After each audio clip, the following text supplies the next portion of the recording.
সব কথা সবাইকে বলতে যাবেন না এবং বোঝাতেও যাবেন না। কথারও কিন্তু একটা ওজন আছে, মনে রাখবেন।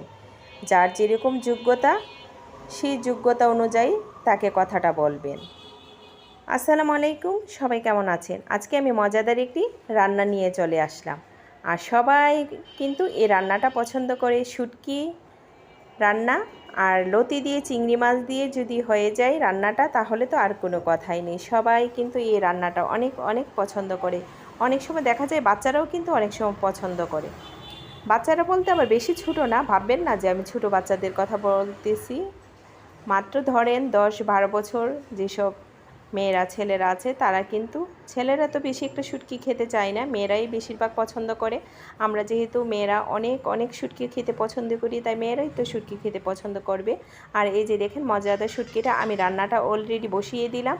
আর এখানে আমি কি দিলাম, চিংড়ি মাছ কিন্তু আমি দিয়েছি। চিংড়ি মাছটা যেহেতু বেশি ছোটো ছিল, তার জন্য এত ছোট ছোট চিংড়ি মাছ বাছা হয় না, তার জন্য আমি একটু পাটাতে হালকা একটু পেস্ট করে দিয়েছি, যাতে চিংড়ি মাছের যে ফ্লেভারটা সেটা যাতে আসে।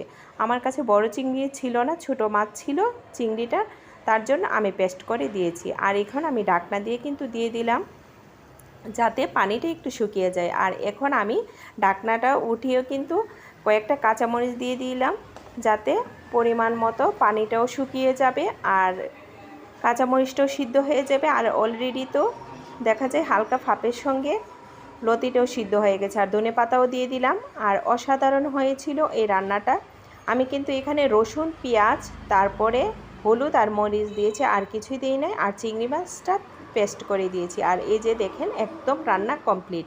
খেতে যা মজা হয়েছে, এই গরম ভাত দিয়ে, এই চিংড়ি মাছ দিয়ে, লতি দিয়ে পেট ভরে ভাত খাওয়া যায়।